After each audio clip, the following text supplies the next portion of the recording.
Bueno, soy Mario Alguacil Sanz, soy director del área de Gobierno Abierto y Servicios Generales del Ayuntamiento de Sant Feliu de Llobregat, y mi misión en mi organización fundamentalmente es llevar la administración presente a una administración futura en la que todos los servicios sean digitales independientemente del canal de acceso a estos servicios. Para desarrollar todos los aspectos que tienen que ver con la transformación, he definido 6 ejes que serán alrededor de los cuales pivotará toda mi exposición. Uno de los principales ejes alrededor de los cuales tiene que pivotar la transformación digital de cualquier organización son los servicios públicos. ¿Quiénes son los destinatarios de los servicios públicos? Los ciudadanos. Por tanto, el foco principal de atención de la transformación es la calidad de los servicios públicos. Para abordar este proceso hay que tener en cuenta que nos encontramos en países, en ciudades que pertenecen a un territorio europeo que ya tiene como iniciativa el transformar lo público. Por tanto, debemos tener en cuenta qué políticas se están desarrollando a nivel europeo en materia de transformación y alinear las políticas en ese contexto. Es importante ver cómo el marco jurídico se ha ido transformando, siendo el marco jurídico el repositorio de estas directivas europeas. Es decir, las leyes que se desarrollan en un país perteneciente a la Unión Europea, en la mayor parte emanan de directrices europeas. En nuestro país, alrededor del 75%. Otro de los aspectos fundamentales es qué grado de madurez tiene el back office de esa administración, entendiendo por back office aquellos sistemas de información que te permiten hacer un desarrollo de una administración más o menos digital. En función de la madurez de este back office, el esfuerzo será mayor o menor. Es importante que para hacer esta transformación dispongamos de una estrategia. Lógicamente, si explicitas por dónde vas a ir y de la forma que vas a ir, es más probable que se produzca el cambio cultural. No hay que olvidar que detrás de estos proyectos el cambio cultural es uno de los aspectos importantes porque disponemos de perfiles sociales en los trabajadores y en la ciudadanía que coexisten tanto los analógicamente desarrollados como los digitalmente desarrollados como los analógicamente desarrollados. Y eso obliga a prestar servicios híbridos. Y por otro lado, y para acabar, el eje reciente de desarrollo de la transformación de las ciudades es lo que tiene que ver con la gestión inteligente. Es decir, incorporar la tecnología a la gestión de las ciudades de forma que se desarrollen procesos de una manera más eficientes y de una manera más sostenibles.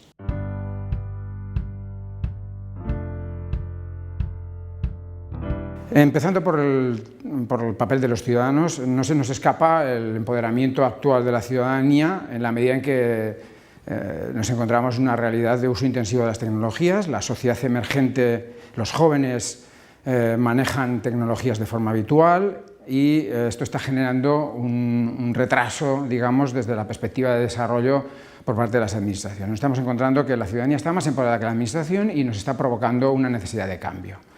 Tan es así que la industria, a propósito del desarrollo o el despliegue de infraestructuras como los móviles, los smartphones, ya se ha adaptado a la hora de proveer servicios de nueva generación. En ese sentido, pues, no desentona o no es extraño conocer iniciativas como la de Airbnb o el BlaBlaCar o otras iniciativas de economía colaborativa donde el consumidor y el proveedor establecen un marco relacional distinto al que había en el mundo analógico. También es habitual encontrar iniciativas como la que tiene el Ayuntamiento de Barcelona a propósito de los turistas cuando desean hacer una ruta y para ello pues aportan información al sistema y en base a esa información te puede configurar una ruta óptima, dónde te quieres alojar, cuánto dinero te quieres gastar, qué monumentos quieres visitar, cuánto tiempo quieres estar de visita.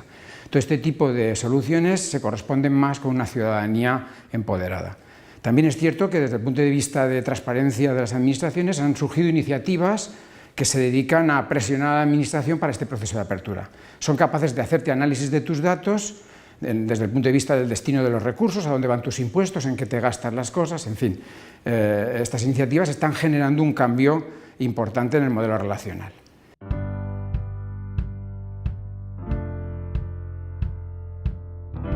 Europa, que es consciente de este cambio y también de la crisis del sector productivo de Occidente frente a Oriente, también ha iniciado un proceso de transformación y se busca un libre movimiento de las personas y de las empresas por el territorio de la Unión, para estudiar, para trabajar, para el entretenimiento, para el desarrollo de negocios.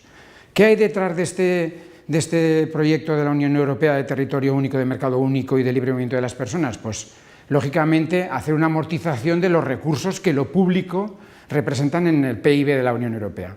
Lo público en el PIB de la Unión Europea representa el 50%, a mitad entre la compra pública y el sueldo o los salarios de los trabajadores públicos. Lógicamente es un peso específico muy importante como para poderlo gestionar. Y en ese sentido, la forma en que hace 5 o 6 años la Unión Europea organizó esta transformación era alrededor de la Agenda Europea Digital. Entre las líneas más importantes que tenía era el desarrollo de la conectividad o el tema de administración electrónica y servicios públicos digitales o la generación de confianza y seguridad en las transacciones. Lógicamente, esa idea inicial que se recogía en la agenda se exploró con servicios públicos europeos transfronterizos, como era el tema de la seguridad, la justicia, las compras públicas, en fin, pero con el desarrollo de la tecnología ha sido necesario reorientar esta agenda y en 2016 se ha hecho un nuevo plan donde los aspectos más importantes es que, lógicamente, la administración ya, independientemente del canal de relación de los ciudadanos con ella, debe ser íntegramente electrónica. No es posible que para las administraciones analógicas dispongamos de unos canales y para las administraciones electrónicas dispongamos de otros. En definitiva, un concepto de electrónico, digital total, donde se facilite la inclusión y la accesibilidad a los servicios públicos, que se produzca un proceso de apertura y transparencia, y todo esto en un contexto de interoperabilidad, confianza y seguridad.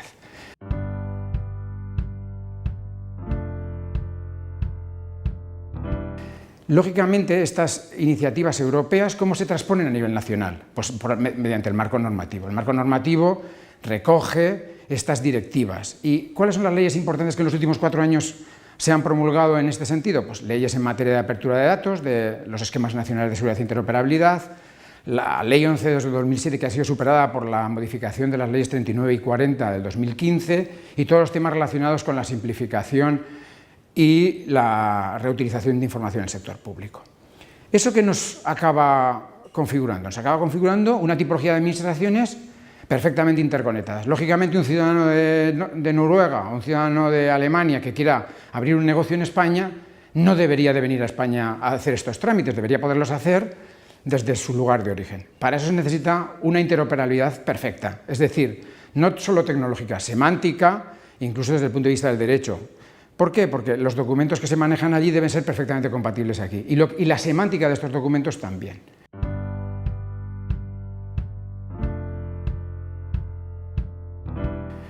¿Esto qué nos provoca? Una necesidad de revisar el back office. ¿Qué significa revisar el back office? Revisar cómo producimos los servicios públicos. Para imaginarnos los temas fundamentales o las líneas fundamentales de esta transformación interna, nos tendríamos que fijar en 4 o 5 parámetros. ¿Cómo tenemos modelizados los datos? ¿Cómo gestionamos los documentos y los expedientes? ¿Qué capacidad tenemos de interrelacionarnos con otras administraciones? ¿Y qué arquitectura tenemos para facilitar esta apertura?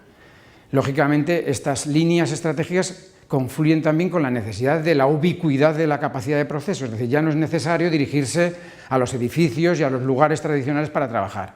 Podemos operar o transaccionar contra nuestras administraciones desde cualquier lugar. Por lo tanto, hay una necesidad de movilizar este back office y además dotarle de capas decisionales. Durante muchos años, tanto en la industria como en las administraciones, los procesos iban encaminados a procesar datos, pero las herramientas para obtener análisis de estos datos estaban o muy poco desarrolladas o eran caras. En la actualidad esto ya es posible de una forma sostenible y razonable, por tanto lo importante es, con toda esta información que hemos procesado, somos capaces de tomar decisiones, y esto en el fondo es una de las profesiones emergentes que nos vamos a encontrar en los años venideros.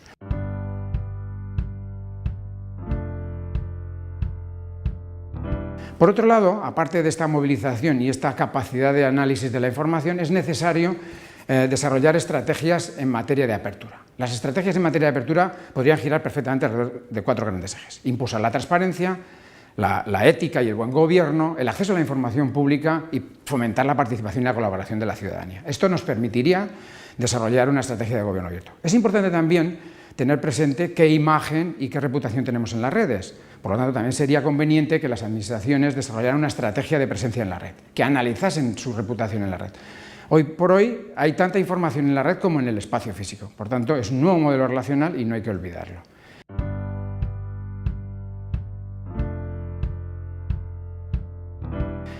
Sin ir más lejos, además de este conocimiento de lo que se opina, también estamos en un escenario donde la tecnología nos permite dialogar de una forma más directa con la ciudadanía y que participen en los temas de lo público. ¿Cómo se puede producir eso? Tanto desde el punto de vista soft, de diálogo, de contribución verbal, como transaccional. Y de ahí que se haya desarrollado el concepto de Smart City o Internet de las cosas. Es decir, en estos momentos estamos en un espacio de proliferación de tecnología que se dedica a telegestionar, monitorizar, sensorizar la ciudad. ¿Para qué? Para reaccionar de una forma más rápida ante cualquier incidencia de gestión en temas de movilidad, de contaminación acústica, en fin, de consumo energético. Y para eso los ciudadanos son actores importantes, no solo por el hecho de que se relacionen con nosotros comunicándonos, sino que pueden transaccionar.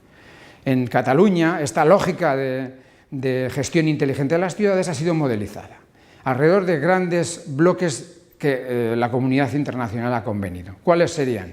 Pues el bloque de la tecnología, el bloque del ciclo del agua, el tema relacionado con la energía, la movilidad o la naturaleza. En estos grandes bloques serían los espacios sobre los cuales se sensoriza, se consigue información, se procesa y se puede conseguir una administración proactiva. ¿Qué significa proactividad? Pues muy sencillo. Si tú tienes una telegestión del alumbrado público y tienes monitorizado un punto de luz, en el momento en que este punto de luz falla, no hace falta ir físicamente a verlo, puedes ser consciente.